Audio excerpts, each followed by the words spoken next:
やっと一緒に取れた連休、部屋で寄り添って計画を練る。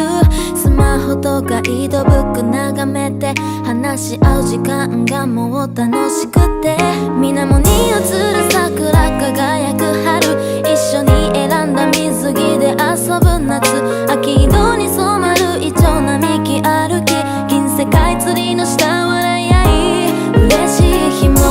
悔しい日もそばで話聞いてたいから、いつまでもあなたとずっと